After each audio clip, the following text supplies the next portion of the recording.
And good afternoon to everybody online. My name is Brenda Austin-Smith. I'm the president of the Canadian Association of University Teachers this year, and it's my pleasure to welcome you to this online event. I want to take a little while though first and have us all acknowledge that wherever we are doing this work, though we are gathered together online in virtual spaces, we all occupy very concrete territories.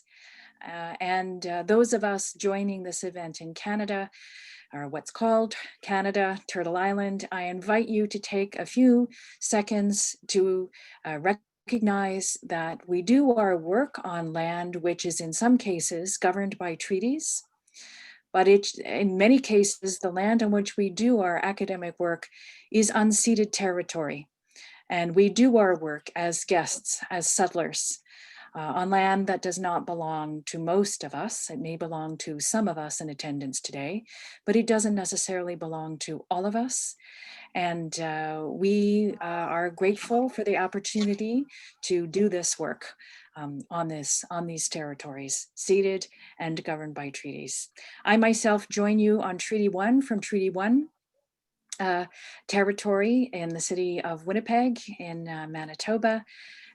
Despite the background behind me, which is more cheerful than the snow I could show you otherwise. With those kinds of introductions, let me welcome you all to the Fair Employment Week. We're midway through Fair Employment Week.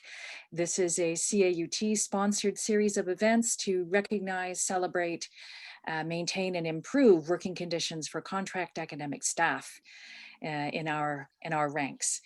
We've already had some events this week that some of you may have tuned into, and there are of course activities upcoming after today's event.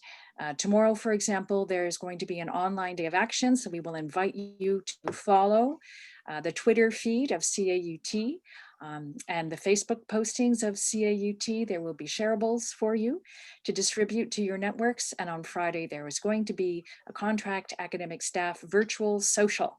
So we'll be able to gather again virtually. But today, I'd like to welcome you to this event. We're going to hear today from Liz Morrish. Liz is an independent scholar and activist for resistance to managerial appropriation of the university, something we're all too familiar with, I'm afraid. She is a visiting fellow at York St. John University. She was principal lecturer and subject leader of linguistics at Nottingham Trent University until speaking out and writing about the mental health of academics brought about her resignation in 2016. She is co-author of a book on managerial discourse in the Neoliberal Academy entitled Academic Irregularities, published by Routledge this year, 2020. And she also writes a blog under the same name, HTTPS, if you're interested, academicirregularities.wordpress.com. Having exited the academy, Liz now has time for other activities, and she spends time as a marathon swim observer. With that introduction, I can mention the title of Liz's talk today, which I think is just the best title ever. It's called A Plague on Universities: How the Pandemic Has Created Breach Points for the Future of Labor, Pedagogy, and Values in Higher Education. I welcome Liz Morrish to us, and after she finishes her talk, I'll be moderating questions that you are free to ask in the chat. Welcome, Liz. Thank you very much, Brenda, and good afternoon. Bonjour, bonsoir from Nottingham in the UK. And let me see if I can just get the slides to start from the beginning. And it's not going to work. There we go.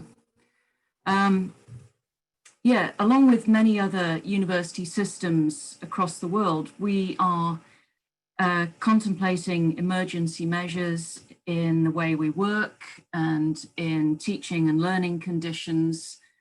And we hope that these will be temporary. However, we also know that there's very unlikely to be a return to whatever we thought was normal And we know that management teams in universities very often seize on these occasions to nurture a sense of crisis and perhaps reorient the university according to a set of priorities which might not be shared by all the rest of us who are the university. And what we see right now in the UK is a system which is struggling under a number of persistent vulnerabilities, which COVID really has just brought into focus. They were always there, but they weigh particularly on conditions of labour and the student experience. And these are things which we will need to keep in our minds as we go forward. But in October 2020, Nottingham has the highest rate of spread in the UK. Sadly, the spike in figures has coincided with the arrival in the city of 60,000 or more students.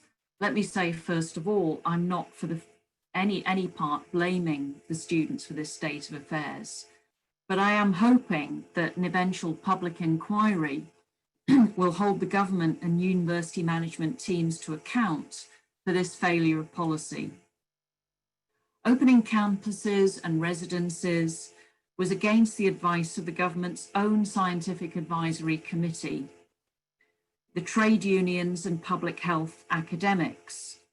Nevertheless, the migration of students went ahead. It was always going to be a disaster to encourage the relocation of over 1 million students to new cities and residences that demanded close sharing of quarters. Despite assurances of COVID-free campuses from university managers, incidences of COVID infection in some areas of some university cities, particularly Nottingham, were running at 8 times the incidence of New York City at peak COVID in April. This is a shocking failure to protect public health at any scale.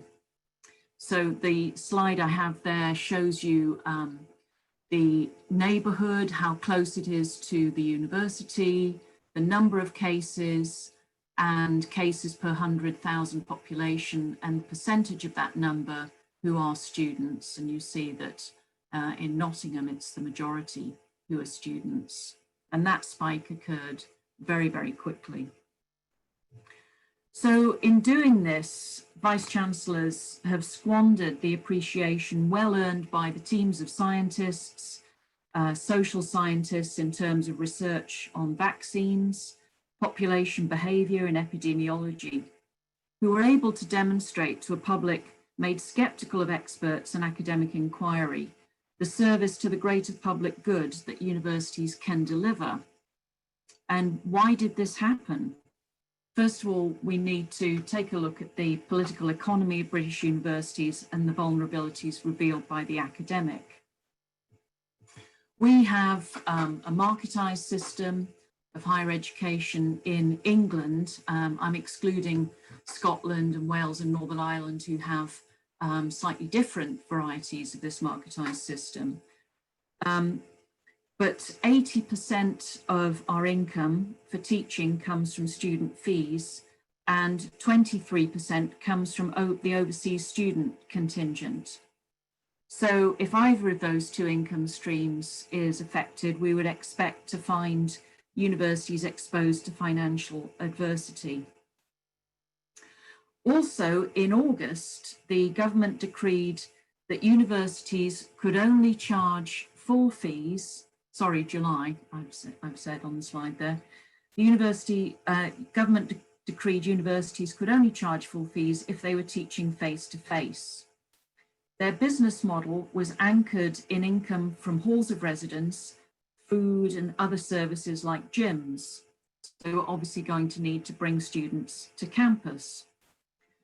Halls of residence were crammed, unlike some US universities, which had kept them under 50% capacity.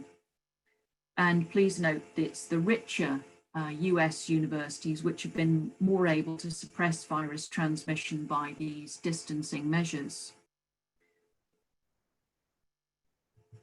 Also, in a system with little direct investment from government, there was simply no room to take a stand, especially if that government was pulling the levers of power. The health of students, staff, and the wider community had to be sacrificed if universities were to survive. Of course, management didn't put it like that. It was all about not letting this cohort of students fall through the gaps, safeguarding students' mental health, with irony, given that they're now imprisoned in those halls of residence, maintaining the student experience, as well as fulfilling a government mandate that universities should remain open for business.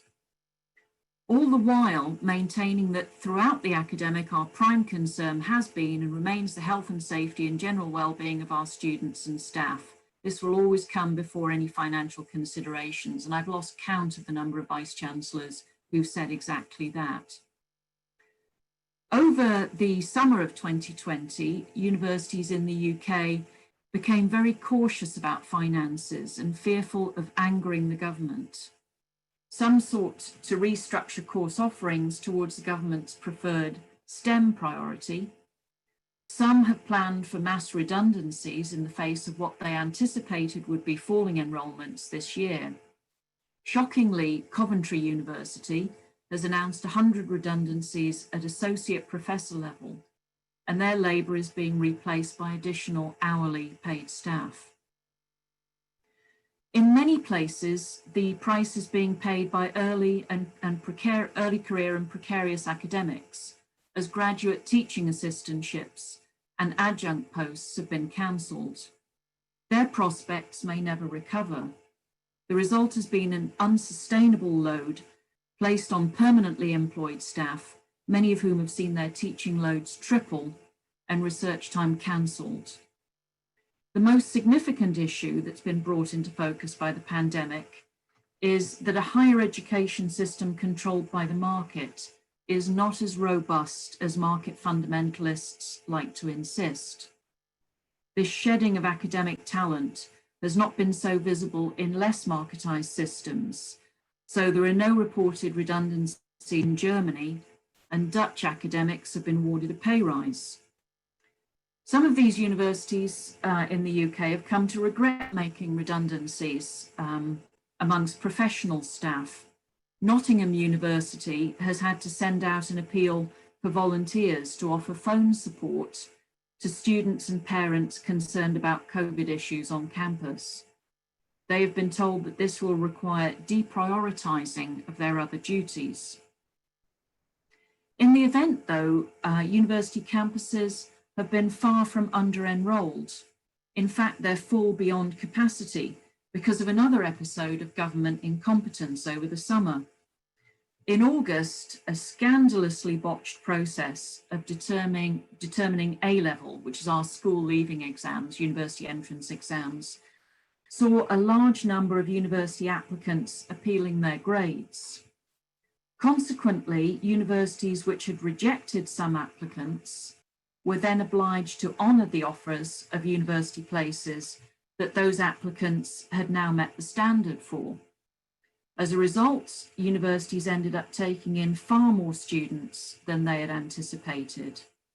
Well, the good news was this some way mitigated the losses of overseas student fees, but the difficult news was that residences and teaching accommodation were now exceeding capacity, and the virus took little time to exploit their hospitality. So this is where we are in the UK. On the 21st of September, the government's Scientific Advisory Group on Emergencies met and advised an immediate short circuit breaker lockdown, and for universities to maintain, or in some cases go back to online learning. This was ignored by government.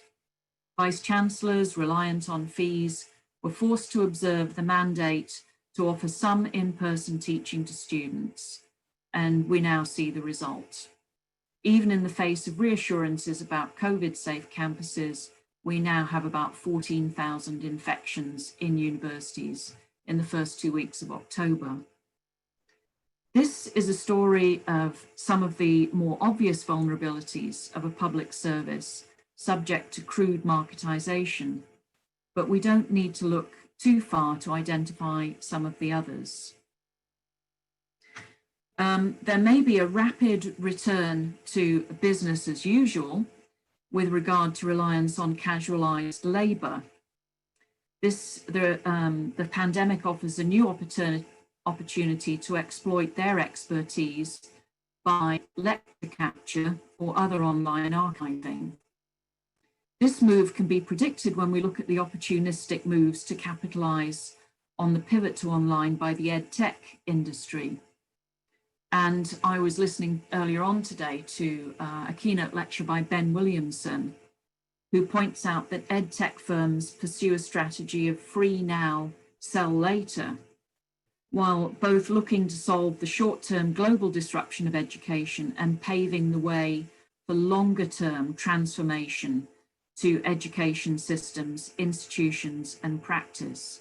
So we see these edtech companies really looking now to position themselves as the savior for education.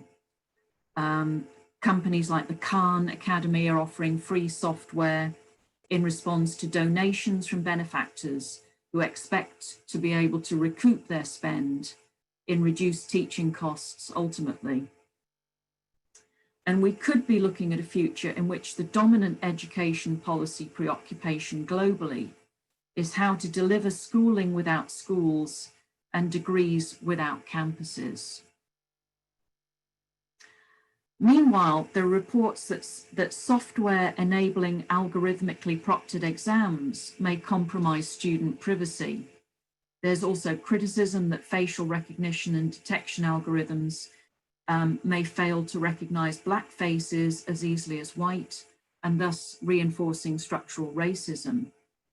And I know one of your colleagues, Ian Linkletter, is facing a lawsuit from one of these companies after posting tweets critical of the company and its products. Another scholar I was listening to today, Hella Matheson from Denmark, was saying emergency teaching must not become the new normal, because of a danger that increased online learning risks instrumentalizing teaching. So we see a move towards micro-credentials and the unbundling of the curriculum, led by what is perceived to be the demands of the economy and employers, and some kind of imagined priority specified by university managers. Perhaps instead we could look for a redesign of curriculum and assessment which seeks to transform student learning and open possibilities rather than confine them to a set of transactional learning outcomes. Students should be co-producers of knowledge rather than consumers of some archival service. In terms of conditions of labour, we've already had excessive workloads and consequent difficulties with mental health for many academics, increasingly so. And with a sudden shift to online learning, many academics find themselves overwhelmed, particularly if they lack experience and training. There has been pressure to redesign modules, sometimes in 4 modalities: face-to-face, online, hybrid, and HiFlex. This has meant many academics have gone without leave and have shelved their research. Suddenly, teaching has taken centre stage as universities have struggled to fulfil obligations to enrolled students. This has come without any promise of reward or esteem. In some cases, universities have cancelled or denied sabbatical leave this year. As many research grants and book contracts have inflexible deadlines, academics find themselves working massive overloads. And alongside the pivot to online, there's been a sudden additional expectation of emotional labour from academics. as they realise the importance of staying in contact with students who may be making a difficult transition to the student experience of 2020. As well as coping with COVID and isolation, many students will have understandable anxieties about more extensive independent learning than they were anticipating, and they will turn to academics in the first instance, adding yet more urgency. There has also been a move towards academic fracking, the separation of teaching and research focus for academics, even prior to the pandemic. It has become harder, or management has become more unwilling, to subsidise research from tuition fees. Another casualty of the consumerised university is that the customer only pays for what they can be persuaded is a direct benefit. Therefore, to be coded as research, your project has to be paid for by external income and not tuition fees. So no grant and no research component to your workload. And this trend will be accelerated by the pandemic. There is a suggestion that teaching may assume a new primacy and that we might exchange precarity of labour for more full-time jobs. But is this an advantage if those posts are characterised by inflexibility and paucity of opportunity, especially in the teaching-focused pathways? What will emerge from this is the post-pandemic university. We just hope that it's one that we can recognise and one that we want to work in, and one that works in the interests of students and academic inquiry. We need to be vigilant and ensure that the more pernicious patterns that hamper those interests are not now amplified in the new forms of pedagogy and management that will materialise. We need to develop what Kate Bowles calls labour literacy. And because the neoliberal university demands that we prepare students for the world of work, we need to ensure that we teach critical labour literacy to students. To summarise, there are some choices that will arise from these breach points for higher education. In terms of labour, more full-time jobs or a descent into casualisation. Will teaching and research go forward together or diverge as separate pathways? And will we have workplaces that nurture the human or subdue the human? Choices for pedagogy, universities as training farms for industry, or spaces for expansion, exploration and growth. Will we have assessment for pedagogy or penance? Curriculum design, we need to consider which modality of teaching offers the best experience of interaction, engagement, and equality. And in terms of values that underpin the university, will we have outcomes, bold outcomes like student graduate salaries, for instance, which seem to be predominating in the UK, or other kinds of values that we might understand more of a share within the university? Will universities be archives of knowledge that is simply transmitted to students, or will they be able to take a critical and informed stance on that knowledge? Will universities ultimately be for kindness or rigidity? And all of these have implications for academic freedom, in that one conceptualization of the purpose of the university sets limits for what can be said, explored, debated, or imagined. A greater reliance on staff with continuing appointments may secure their freedom, but not perhaps if exploratory research is curtailed, and along with it, the possibility of curriculum renewal or the ability to challenge received wisdom and authority. Perhaps at the root of all this is an urgent need to challenge the very fundamentals of higher education as a marketized, financialized system. It's now clear that universities cannot function when they're constantly pressed into survival mode, even in the best of times. And I'll leave you with a quote from Craig Brandis in a recent article in the Times Higher, offering a warning for those who want a revolution in higher education. We should be cautious. In post-communist Russia, the upper classes succeeded in implementing an alternative way of ruling, an authoritarian gangster capitalism, and the lower classes paid a heavy price. If we do not translate our brighter vision into a mass campaign to change the financialized basis of higher education, we too may find ourselves at the mercy of something even worse. Thank you very much.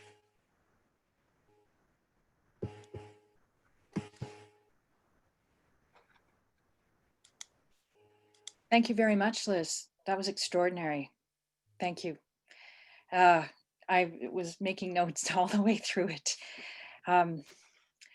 I think we're going to open the chat. I know that I'm going to receive questions from participants, and I will pass them on.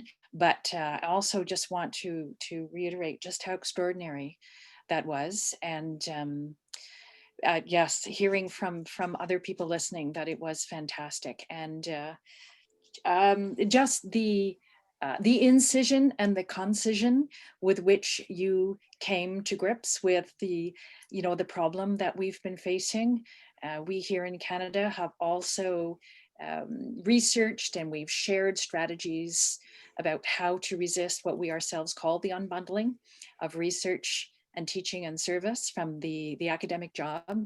And many of us have watched, in addition to the separation of research and teaching, but also the hiving off of service as something that receives any attention or value in the neoliberal academy. And for many scholars, academics, of course, service is a part of collegial governance, right? People who devote time to committees, to library committees, to research committees, but also who do action-based research in communities, lend their power, lend their privilege, lend their knowledge to marginalized communities of which to which they belong, in order to distribute power.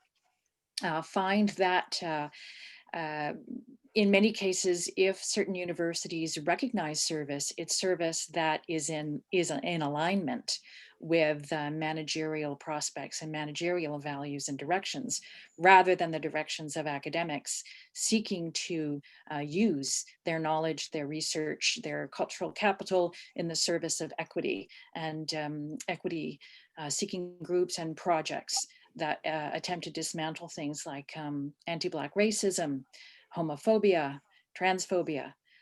And so we find that service as a category of the academic job is chronically undervalued, and one of those areas in which our activism can be thwarted and redirected when, again, teaching becomes the be-all and end-all of our work in this pandemic moment.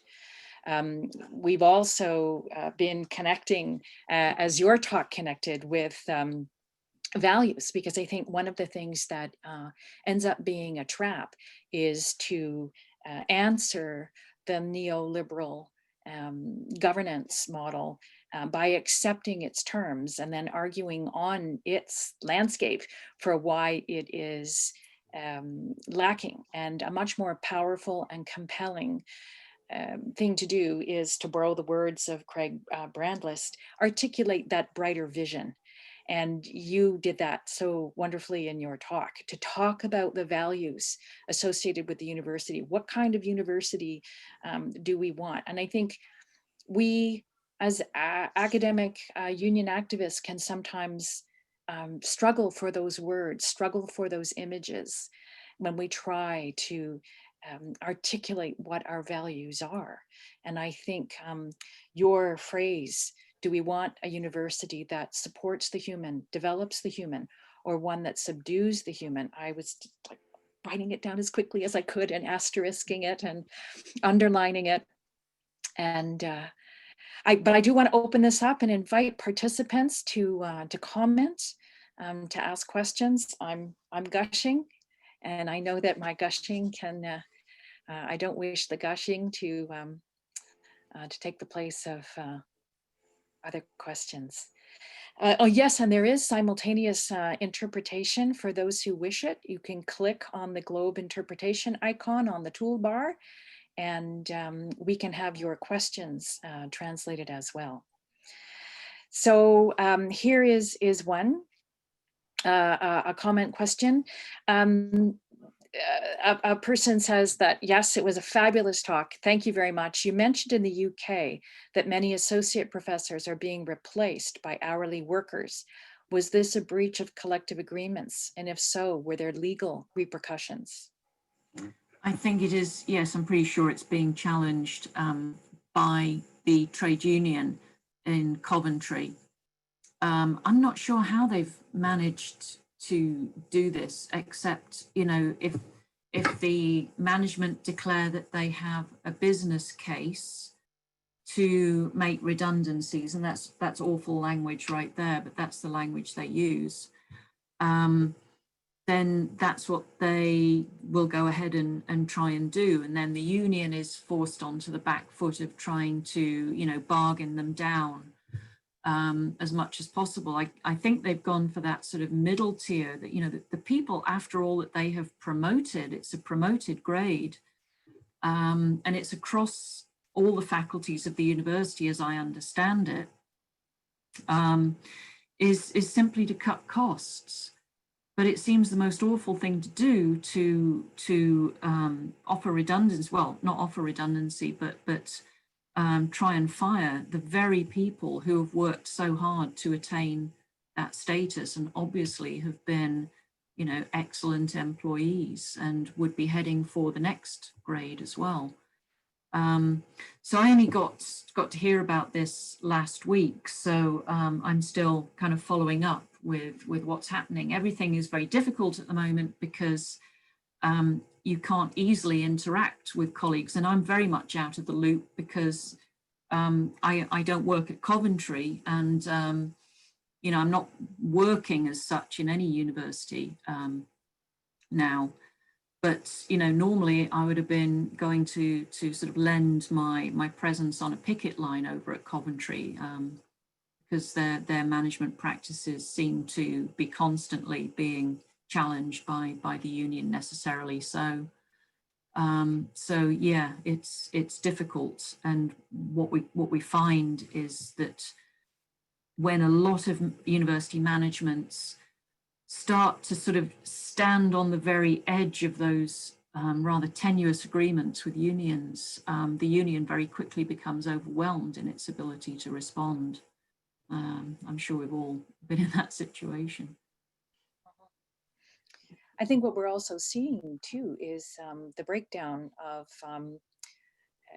not just the notion of the university as a form of public service, as you say, but the norms that I think a lot of us thought were pretty stable when it came to respecting the value of research, respecting the value of academic service, respecting the expertise and the integrity of academia and academics, not necessarily individual people with power, but to say, yes, post-secondary education is a public good. And what I think we've seen sweeping the planet in the pandemic is a ratcheting up of that generalized attack on the notion of academic expertise as something which deserves attention, deserves any space whatsoever. So we're constantly, as you say, back-footed and in a position of simply arguing for the value of the kind of exploratory intellectual curiosity that used to be seen as an intrinsic value. And now we're in the position of saying, you know, there are many thoughts in the world. Why would you ever say that there are thoughts that somebody couldn't think, or there are books that they shouldn't read, or there are subjects that there is no need to think about? Another comment in the chat coming for you, Liz. Do you have some tips for organizing effectively during the pandemic? around issues of protecting the public commons, not just post-secondary, but public healthcare, et cetera. We're, of course, interested in these mobilizing, organizing tactics in which sectors join up because they're being treated very similarly. Do you have any tips for us or advice? Well, it's organizing that is something that I haven't been involved with since I'm not in a workplace. But I do know that my colleagues and the trade union, University College Union in the UK, is challenging these management requirements that people go into classrooms and teach face to face. In many cases, there hasn't been enough attention to personal circumstances. So is somebody vulnerable? Are they living with someone who is being shielded? These have been overridden, and people are literally terrified of going to campus. You know, this myth of the COVID-free campus, and I don't know how that was ever articulated, what basis there was for declaring that, particularly given the fact that knowledge is changing all the time. So, for instance, the registrar at Nottingham University, a guy called Paul Gretorix, who is a well-known sort of wonk within the UK, wrote his piece in late August about the COVID-free campus at Nottingham, which I responded to on my blog. And it was around the time that we were becoming aware of aerosols, you know, the fact that this wasn't just heavy droplet transmission, that, you know, the virus could be aerosolized. And so there are these, you know, modern buildings sometimes with their unable to open windows, even with a 2 meter distance. You know, you're still seeing these models of aerosols bouncing off walls and infecting everybody. And, you know, on what basis is he declaring a COVID-free campus? It was absolutely outrageous. But it seems even being confronted with the science and the evidence, and I was tweeting all through the summer, and so was another colleague of mine who was a former vice chancellor. We were sort of picking up what was going on in the US because I was in the US all through the summer. You know, this is coming your way, this is coming your way. And even the fact of what was happening in the US did not deter them from going on with this dreadful policy of bringing students to campus. And that was the problem. Bringing students into halls of residence, congregating. Of course, they're going to want to socialize and see their friends. That's absolutely understandable. But you don't create the occasion for that if you don't absolutely have to. And I'm afraid that's what happened, even in the face of categorical evidence that this is what was going to happen. And I take no pleasure in being right. You know, I certainly wasn't the only one. The UCU, the union was putting out this information, and so were many others. It just wasn't being heeded because of the desperate need to bring students to campus, because that was the business model. Yes, I think I read something about very how your system is funded in Canada. Slightly differently. Post-secondary education is a provincial matter. There is an envelope of money that is distributed to the provinces by the federal government, and about a third of that envelope of money is supposed to go to post-secondary education, although maybe not. But there is, so there's no direct lever that the federal government can pull or push. But we are living under a condition right now in which several of our provincial governments are very hostile to public services, period, generally, healthcare and post-secondary education, even primary education. And so the attacks on the public service are quite extraordinary.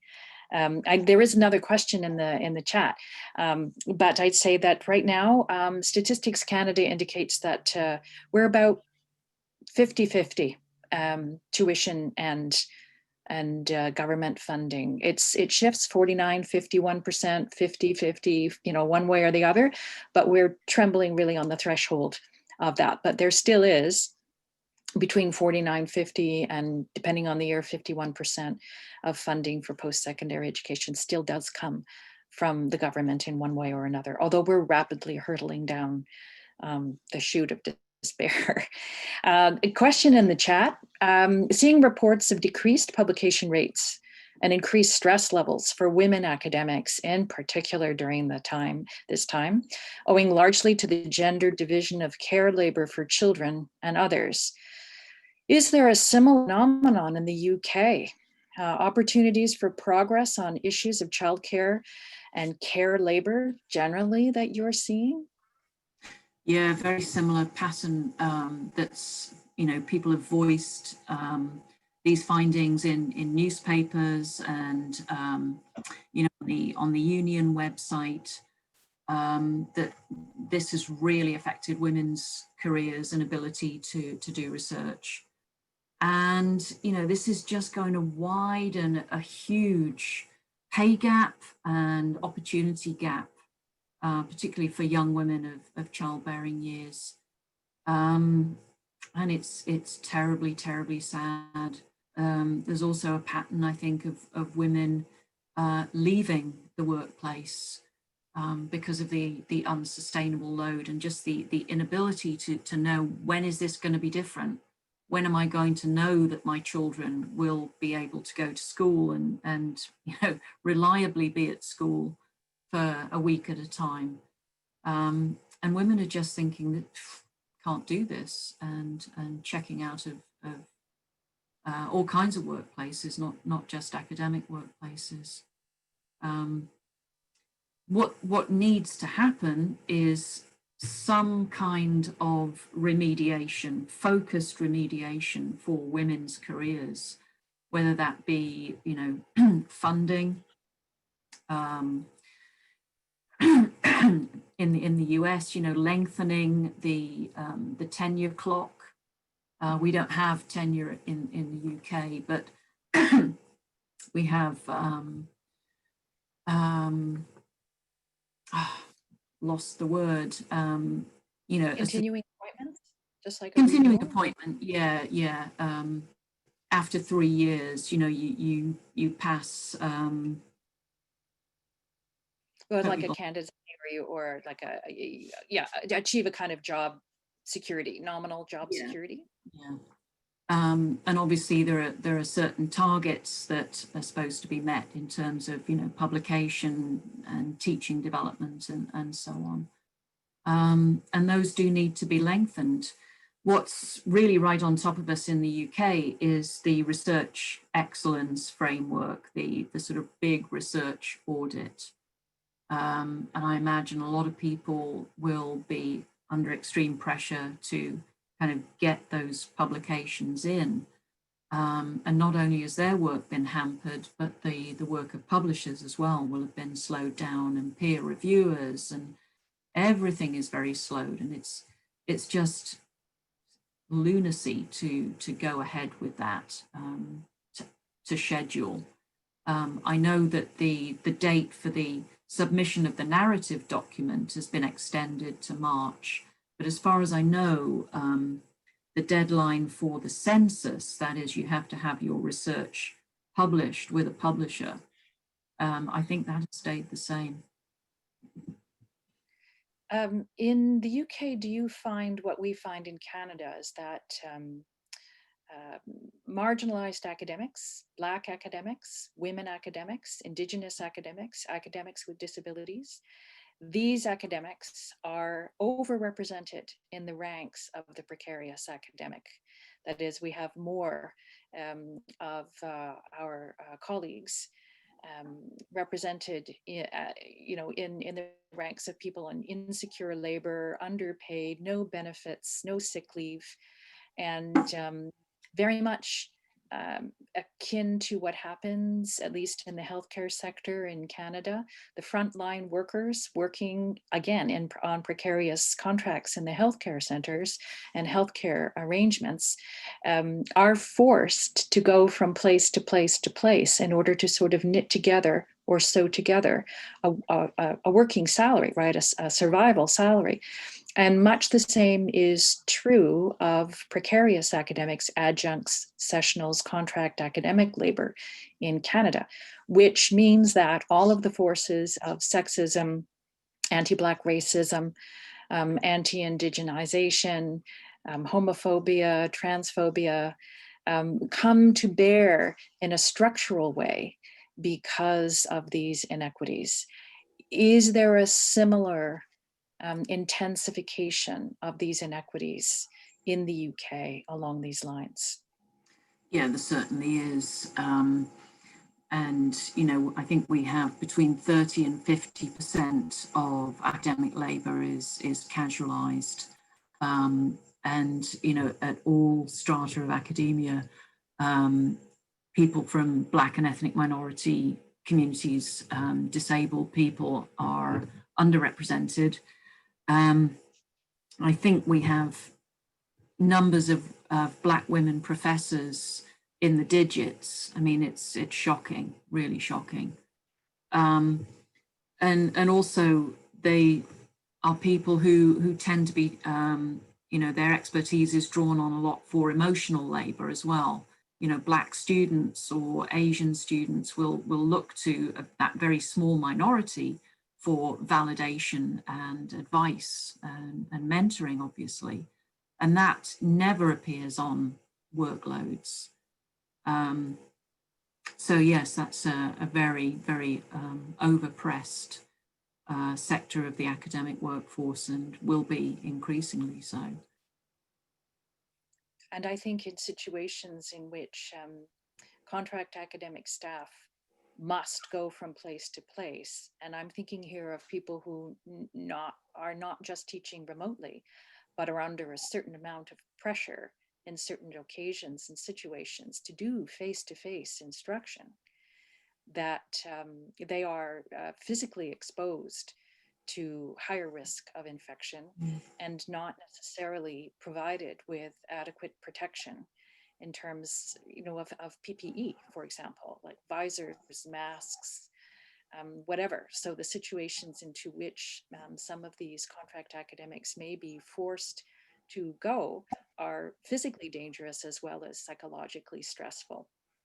And their, you know, their sort of access to power is so little that they're unable to challenge directives like we don't want you to wear a mask in class. You know, there's physical distancing, so we're not asking the students to wear a mask, and we don't want you to wear one either. So, you know, their sort of institutional power doesn't enable them to challenge that. I know some academics have been told to turn off their National Health Service track and trace app in the classroom so that if a student tests positive, it won't come up as a contact. They won't be alerted to that contact, so that the staff member can continue to be exposed without it actually being showing as exposure. And that is just brutal. I mean, that's awful to do that to somebody. Some faculty I know are not being told by the institution when a student tests positive. And the rationale for that is, well, it violates their privacy. And of course it doesn't, you know, but you need to be told that you should actually be isolating, but that's too disruptive to the university. So at all costs, this front of face-to-face teaching has to go on, and it's totally unnecessary, except for certain subjects, of course. Yes, that's much the same here.